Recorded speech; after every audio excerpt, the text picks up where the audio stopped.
Buckingham palace की दीवारों के भीतर, जहां हर कदम पर इतिहास की गूंज सुनाई देती है, एक ऐसी रात आई जिसने पूरे राजघराने की आत्मा को हिलाकर रख दिया।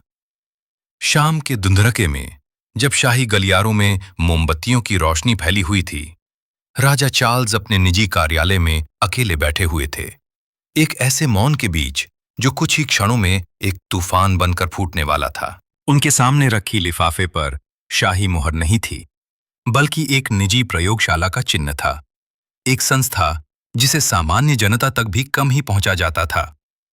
बड़े ही सजग और गुप्त तरीके से भेजा गया ये दस्तावेज इतना सरल, इतना छोटा और फिर भी इतने विनाशकारी सत्य को समेटे हुए था कि उसकी तीव्रता से कोई भी राजा, चाहे कितना भी शक्तिशाली क्यों न हो, स्वयं को बचा नहीं सकता था। ये सिर्फ एक रिपोर्ट नहीं, ये इतिहास को बदलने वाला सत्य है। चार्ल्स ने लिफाफा खोलने से पहले स्वयं से फुसफुसाते हुए कहा।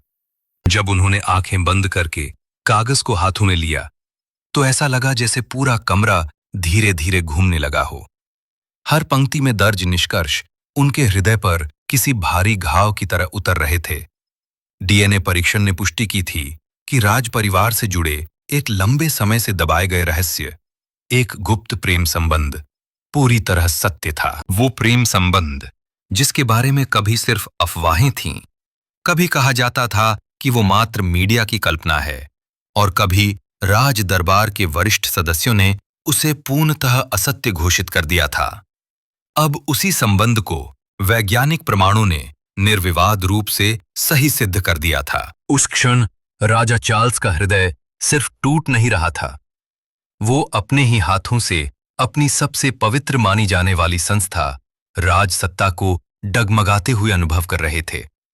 वो जानते थे कि ये रहस्य केवल एक प्रेम कहानी नहीं था, ये सीधे सीधे उत्तराधिकार, शक्ति और शाही वंश की पवित्रता से जुड़ा था। खिड़की के बाहर हवा तेज हो गई थी और पेड़ों की शाखाएं ऐसे हिल रही थीं मानो प्रकृति भी इस उथल-पुथल को महसूस कर रही हो। पर अंदर राजा की दुनिया पहले से कहीं अधिक स्थिर और कहीं अधिक ठंडी हो चुकी थी। उन्होंने अपने कांपते हाथों से रिपोर्ट को फिर से पढ़ने की कोशिश की, पर हर बार एक ही वाक्य उनकी आंखों के सामने धुंधला कर उभरता था। डीएनए परिणाम, संबंध की पुष्टि। उनकी सांसें भारी हो चलीं। वर्षों से सहेज कर रखा गया संयम, शाही कर्तव्य और सार्वजनिक छवि, सब कुछ उस क्षण ढहने लगा। किसी राजा का निजी दुख भी आखिर कितना निजी रह सकता है, जब उसके हर आंसू का असर पूरी राष्ट्र की धड़कनों पर पड़ता हो। चार्ल्स जान चुके थे, ये सिर्फ भावनात्मक विनाश नहीं, ये एक राजनीतिक भूकंप था, एक पारिवारिक त्रासदी नहीं, ये राजघराने की जड़ों को हिला देने वाला सत्य था। उन्होंने अपनी आंखें बंद कीं, सिर झुकाकर अपने दोनों हाथों में थाम लिया। उस रात ब्रिटेन का राजा नहीं, बल्कि एक टूटा हुआ पिता, एक आहत पति और एक असहाय मनुष्य उस कमरे में बैठा था। और इस कहानी की शुरुआत केवल यही थी। आगे वो सब होना था जिसे कोई भी राजमुकुट रोक नहीं सकता था। राजमहल में रहस्य आम होते हैं, पर कुछ रहस्य ऐसे होते हैं जो केवल फुसफुसाहटों में ही जीवित रहने के लिए पैदा होते हैं। वे कभी उजाले का सामना करने के लिए बने ही नहीं होते। लेकिन किस्मत और विज्ञान का मिश्रण जब किसी सत्य को सामने लाने पर उतर आए, तो सत्ता, नाम, इतिहास, कुछ भी उसे रोक नहीं सकता। राजघराने से जुड़े इस गुप्त प्रेम संबंध की शुरुआत कई वर्षों पहले हुई थी। उस समय जब मीडिया की पहुंच सीमित थी और अभिजात वर्ग के बीच चलने वाली बातें आम जनता तक नहीं पहुंचा करती थीं। परंतु राजमहल के भीतर काम करने वाले कुछ विश्वस्त कर्मचारियों ने कभी-कभी संकेत दिए थे, संकेत जिन्हें लंबे समय तक अफवाह कहकर दबा दिया गया। कहा जाता है कि उस दौर में राजमहल के एक प्रमुख सदस्य का भावनात्मक अकेलापन और लगातार बढ़ते दबावों ने उन्हें ऐसे व्यक्ति के करीब ला दिया था जिसके साथ उनका रिश्ता कभी आधिकारिक रूप से स्वीकार नहीं किया जा सकता था। वे मुलाकातें गुप्त थीं, उनकी बातचीतें निजी थीं और उनका संसार बहुत छोटा परंतु बेहद गहरा था। समय के साथ ये संबंध एक ऐसे मोड़ पर पहुंचा जहां भावनाओं पर नियंत्रण रखना असंभव हो गया। लेकिन सत्ता का बोझ और राज परिवार की कठोर परंपराओं ने उस प्रेम को छुपाए रखना ही एकमात्र विकल्प बना दिया। सालों तक ये सच एक दबी हुई परत की तरह पड़ा रहा। पर समस्या तब शुरू हुई जब कुछ पारिवारिक दस्तावेज, कुछ तस्वीरें और कुछ निजी पत्र अचानक बाहर आने लगे। और फिर सबसे बड़ा झटका, एक ऐसे व्यक्ति ने डीएनए परीक्षण की मांग की जिसके अस्तित्व पर ही लंबे समय तक सवाल उठते रहे थे। पहले तो राज परिवार ने इस अनुरोध को गंभीरता से नहीं लिया। फिर जब कानूनी प्रक्रिया शुरू हुई, महल चिंतित हुआ। लेकिन जब प्रयोगशाला ने पुष्टि दी कि परिणाम निश्चयात्मक हैं, तभी शाही परिवार की नींव वास्तव में हिल गई। महल के अंदर अंदर ये चर्चा फैल चुकी थी कि रिपोर्ट सार्वजनिक हो सकती है। कई वरिष्ठ सलाहकारों का कहना था कि यदि ये सच जनता तक पहुंचा तो राज परिवार को नैतिक और राजनीतिक दोनों स्तरों पर भारी नुकसान होगा। राजा चार्ल्स के लिए इससे बड़ा आघात कोई नहीं था। ये सिर्फ एक पुराने प्रेम संबंध के उजागर होने की बात नहीं थी। ये राजघराने की वंशावली को प्रभावित करने वाला सत्य था। आंखों के सामने वो प्रश्न तैर रहा था जिसने सबको डरा रखा था। यदि ये सच स्वीकार करना पड़े तो राज सिंहासन की वैधता पर इसका क्या असर पड़ेगा? दूसरी ओर भावनात्मक स्तर पर यह दर्द कहीं गहरा था। राजमहल के कई सदस्यों ने अपने निजी स्तर पर स्वयं को धोखा सा महसूस किया। ऐसा लग रहा था जैसे वर्षों से बुना गया एक सुंदर और पवित्र शाही तानाबाना अचानक फट गया हो। कुछ सदस्य क्रोधित थे, कुछ चुप थे, कुछ सदमे में थे और कुछ, विशेषकर वे जिनका भविष्य इस सत्य से सीधे प्रभावित होने वाला था, अपने कमरों में बंद होकर रो रहे थे। प्रकाश से दूर किए गए प्रेम संबंधों की त्रासदी अक्सर एक ही दिशा में जाती है। पहले उन्हें छुपाया जाता है, फिर उनसे इनकार किया जाता है और अंत में जब सच सामने आता है तो वो सभी को जलाकर राख कर देता है। इस बार भी वही हुआ और महल के भीतर एक ही वाक्य गूंज रहा था, अब आगे क्या होगा? राज दरबार की सुबह पहले जैसी नहीं रही थी। जहां कभी शाही अनुशासन की धुन और परंपरा की गंभीरता गूंजा करती थी, वहां अब एक भारी सन्नाटा लटका हुआ था। मानो हर दीवार, हर झूमर, हर गलीचा उस रहस्य के बोझ से झुक गया हो जिसे अब छिपाना संभव नहीं था। राजा चार्ल्स ने अपनी आंखों से नींद को रगड़ने की कोशिश की, पर यह नींद का अभाव नहीं था। ये उस रात की निरंतर गूंज थी जब डीएनए रिपोर्ट ने उनका संपूर्ण विश्वास चकनाचूर कर दिया था। उनकी आत्मा पर सबसे गहरा घाव केवल इस बात का नहीं था कि राज परिवार की छवि खतरे में पड़ गई थी। उनके हृदय को सबसे अधिक चोट इस सत्य ने पहुंचाई थी कि वर्षों से जिस व्यक्ति पर उन्होंने भरोसा किया, जिस संबंध को उन्होंने अतीत की एक अफवाह कहा, वो अब उनके सामने निर्वस्त्र खड़ा था, पूर्णतः सत्य और पूर्णतः अस्वीकार्य। दरबार में एक मीटिंग बुलाई गई। कमरे में हवा भी तनी हुई थी। वरिष्ठ सलाहकार, निजी सचिव और कुछ चुनिंदा सदस्य उपस्थित थे।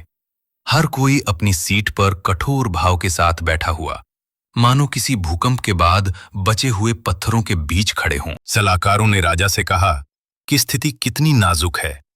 उन्होंने समझाया कि यदि ये खबर प्रेस तक पहुंची तो जनता के भीतर राजसत्ता की पवित्रता पर सवाल खड़े होंगे।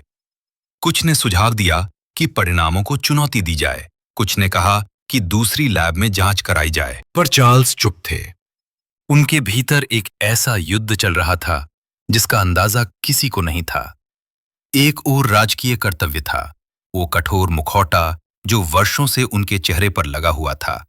दूसरी ओर उनकी निजी पीड़ा थी जिसे किसी भी सिंहासन ने कभी समझा नहीं। वे जानते थे कि सत्य से भागना आसान है, पर उसे स्वीकार करने की कीमत कहीं अधिक बड़ी थी। उनके भीतर का पिता टूटा हुआ था, उनके भीतर का पति आहत था और उनके भीतर का राजा वो गहरी उलझन में था कि कौन सा निर्णय राष्ट्र को कम हानि पहुंचाएगा। उनकी उंगलियां मेज पर रखे दस्तावेज पर बार बार फिसल रही थीं।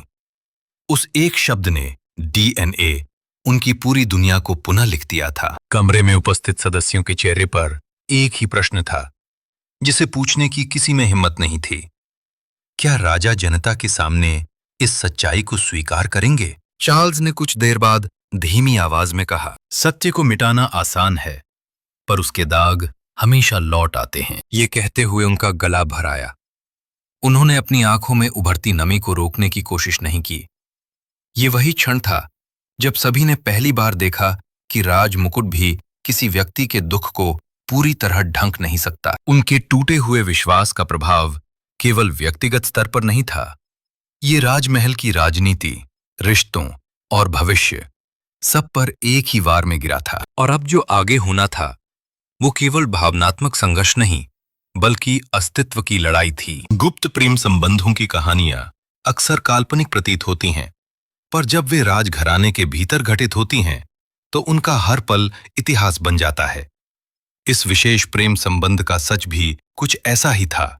पहले फुसफुसाहट, फिर अफवाह, फिर विरोध और अंत में एक ऐसा सत्य जिसे अब कोई नकार नहीं सकता था। इस कहानी की शुरुआत उन वर्षों में हुई थी जब महल के भीतर राजनीतिक तनाव, मीडिया का दबाव और परिवार के बीच भावनात्मक दूरी बढ़ती जा रही थी। एक ऐसे माहौल में जहां भावनाएं केवल पर्दों के पीछे जीती थीं, महल के एक प्रमुख सदस्य ने किसी ऐसे व्यक्ति के साथ अपनी कमजोरी साझा कर दी जिसे अनुमति प्राप्त प्रेम की श्रेणी में कभी रखा ही नहीं जा सकता था। पहली मुलाकातें औपचारिक थीं, मात्र बातचीत। फिर वे बातचीतें लंबी होती गईं और धीरे धीरे राजकीय दायित्वों के बीच एक ऐसा संबंध पनपा जो जितना मीठा था उतना ही निषिद्ध भी। महल के कुछ कर्मचारियों ने उन छुपे हुए पलों को देखा था। रात के समय गैलरी में धीमी आवाजें, बिना रिकॉर्ड की गई मुलाकातें और एक ऐसी निकटता जो शाही प्रोटोकॉल से बहुत दूर थी। लेकिन किसी ने कभी आवाज नहीं उठाई, क्योंकि महल में सबसे बड़ा नियम था, जो देखा वो कहा नहीं जाता। परंतु समय हमेशा रहस्यों का सबसे बड़ा दुश्मन रहा है। ये संबंध धीरे धीरे ऐसे बिंदु पर पहुंचा जहां सिर्फ दो दिल नहीं जुड़े थे, बल्कि राजवंश के भविष्य पर असर पड़ने वाला एक संभावित अध्याय भी बन चुका था। कई वर्षों तक ये बात दबाई गई। राजमहल की रणनीति स्पष्ट थी, अफवाहों को समय के साथ मर जाने दो। लेकिन अफवाह तब नहीं मरती जब वो वास्तविकता पर आधारित हो। और फिर वो क्षण आया जब एक व्यक्ति जो वर्षों से सत्य की तलाश में था आगे आया और डीएनए परीक्षण की मांग की। पहले महल ने इसे एक अनावश्यक नाटक कहकर टाल दिया। फिर जब कानूनी दबाव बढ़ा तो मजबूरन नमूने दिए गए, और जब परिणाम आए पूरी दुनिया हिल गई थी। पर सबसे पहले हिले थे महल के पत्थर। इस प्रेम संबंध की परतों को खोलने पर जो सामने आया वो केवल भावनात्मक कहानी नहीं थी, ये उस युग की कहानी थी जहां परंपराएं किसी व्यक्ति की इच्छाओं से कहीं अधिक भारी थीं। ये उस अकेलेपन की कहानी थी जो सोने के सिंहासन पर बैठने के बावजूद भी समाप्त नहीं होता। और ये राजघराने की संरचना में छिपी विसंगतियों की कहानी भी थी, जहां लोग भावनाएं महसूस करते हैं पर उन्हें व्यक्त करने की अनुमति नहीं होती। जब सत्य सामने आया तो कई सवाल भी उभर आए। क्या ये प्रेम संबंध इसलिए हुआ क्योंकि महल बहुत कठोर था, या इसलिए कि दिल नियमों से परे ही धड़कता है? और सबसे महत्वपूर्ण, क्या राज परिवार इस सत्य को स्वीकार कर पाएगा? अब ये रहस्य महल की दीवारों के भीतर कैद नहीं था, ये दुनिया के सामने आने के लिए दरवाजे पर खड़ा था, और उसे रोकने की शक्ति अब किसी के पास नहीं थी। महल के भीतर लंबे समय से दबी हुई बातें आखिरकार एक दिन फूट ही पड़ी। वो दिन किसी साधारण दिन की तरह शुरू हुआ था, परंतु समाप्त एक ऐसे मोड़ पर हुआ जिसने न केवल प्रेम संबंध के चरित्र को उजागर किया, बल्कि राजसत्ता की दीवारों तक को हिला दिया। गुप्त प्रेम में शामिल व्यक्ति ने अंततः मीडिया के बढ़ते दबाव, कानूनी कार्यवाही और जनता के सवालों के आगे चुप्पी तोड़ दी। वर्षों तक दिल में दफन किया गया सत्य अब शब्दों में बदलकर निकल रहा था, और हर शब्द महल की प्रतिष्ठा पर एक गहरा प्रहार कर रहा था। उस व्यक्ति ने स्वीकार किया कि संबंध केवल भावनात्मक नहीं था, बल्कि गहरा, विश्वास से भरा और लंबे समय तक कायम रहा था। मैंने कभी इसे गलत नहीं माना, उसने कहा। गलत सिर्फ ये था कि हमें इसे छिपाना पड़ा। ये बयान जितना सरल था उतना ही विनाशकारी भी। महल के सलाहकारों को पता था कि ये स्वीकारोक्ति राजकीय छवि को मिटा नहीं सकती, लेकिन उसे पुनः परिभाषित अवश्य कर देगी। जनता का विश्वास, मीडिया की निगाहों की तीक्ष्णता और संसद में विपक्ष की रणनीतियां सब एक साथ इस तूफान में बदल गईं। सबसे बड़ा झटका तब लगा जब प्रेम संबंध में शामिल व्यक्ति ने कहा कि उसने ये निर्णय डीएनए परीक्षण के बाद ही लिया है, क्योंकि अब सच्चाई को नकारने का कोई कारण नहीं बचा था। इस एक वाक्य ने संकेत दे दिया कि मामला केवल निजी भावनाओं का नहीं, बल्कि रक्त संबंधों तक पहुंचने वाला सत्य है। राजमहल को अब 3 चुनौतियों का सामना था। जनता को ये समझाना कि शाही वंश की अखंडता को कोई खतरा नहीं, मीडिया के अंतहीन सवालों से निपटना, राजा चार्ल्स की मानसिक और भावनात्मक स्थिति को संभालना जो लगातार टूट रहे थे। संसद में बहस शुरू हो चुकी थी। विपक्ष ने इसे नैतिक नेतृत्व का संकट बताया। अखबारों ने बड़ी हेडलाइन छाप दी, प्रेम स्वीकारोक्ति ने खोली दशकों की शाही चुप्पी। लेकिन इस राजनीतिक उथल-पुथल से परे एक और कहानी महल के भीतर खामोशी से आकार ले रही थी। एक पिता अपने परिवार को टूटते देख रहा था, एक पति अपने विश्वास के ढहने की आवाज सुन रहा था, और एक राजा अपने सिंहासन की स्थिरता को खोते हुए महसूस कर रहा था। ये स्वीकारोक्ति सिर्फ सत्य का उद्घाटन नहीं थी, ये एक युग का अंत थी। सत्य सामने आने के बाद सबसे बड़ा प्रश्न ये था कि अब राजा के विवाह का भविष्य क्या होगा। वर्षों से जिस रिश्ते को जनता स्थिर, परिपक्व और राजकीय गरिमा से भरा मानती थी, वही रिश्ता अब 10 दिशाओं से सवालों के घेरे में आ गया था। काफी समय से महल के भीतर तनाव की फुसफुसाहटें थीं, परंतु अब वे फुसफुसाहटें स्पष्ट चर्चा का रूप ले चुकी थीं। सलाहकारों और परिवार के कुछ सदस्यों का मानना था कि ये संकट अगर और बढ़ा तो राजा की वैवाहिक स्थिति भी राष्ट्रीय बहस का विषय बन सकती है। महल के भीतर कई बंद कमरों में बैठकें हुईं। उनमें चर्चा थी कि जनता की सहानुभूति किस ओर झुकेगी, राजा को किस प्रकार का बयान देना चाहिए, और यदि विवाह टूटने की स्थिति आती है तो इसका राजशाही पर क्या प्रभाव पड़ेगा। यद्यपि राजा चार्ल्स सार्वजनिक रूप से शांत और संयमित दिखाई देते थे, परंतु उनकी निजी दुनिया में भावनाएं तूफान की तरह उमड़ रही थीं।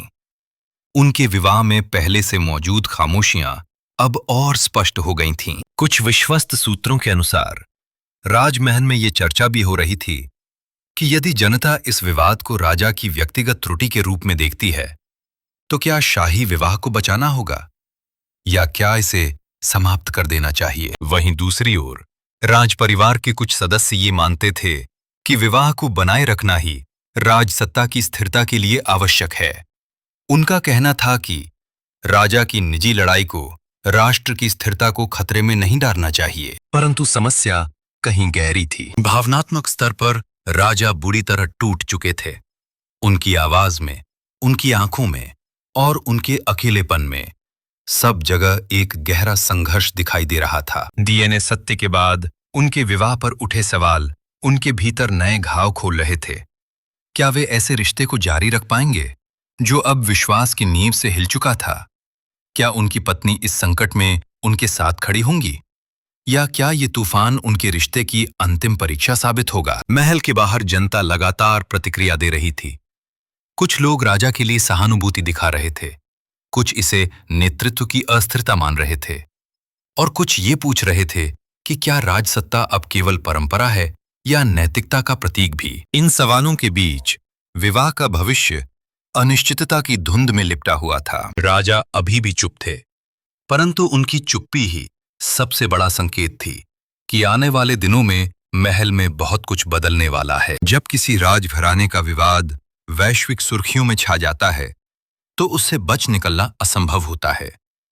लेकिन राजा चार्ल्स के सामने अब केवल एक विकल्प बचा था, या तो वे टूट जाएं या फिर इस तूफान में खड़े होकर इतिहास को स्वयं पुनः लिखें। कई दिनों तक महल में शांति छाई रही। न मीडिया को बयान, न जनता के लिए कोई संबोधन, न परिवार में कोई सार्वजनिक उपस्थिति। इस मौन की तहों में एक लंबा आत्मसंघर्ष छिपा था। राजा अपने भविष्य, अपनी जिम्मेदारियों और अपनी निजी पीड़ा पर विचार कर रहे थे। फिर एक दिन उन्होंने अपने सलाहकारों को बुलाकर कहा, सत्य मेरे सामने है और मुझे उसके साथ जीना होगा, परंतु मैं अपने राष्ट्र को अस्थिर नहीं होने दूंगा। उन्होंने एक ऐतिहासिक निर्णय लिया। वे न तो प्रेम संबंध पर प्रतिक्रिया देंगे, न दोषारोपण करेंगे, न किसी को आरोपित करेंगे।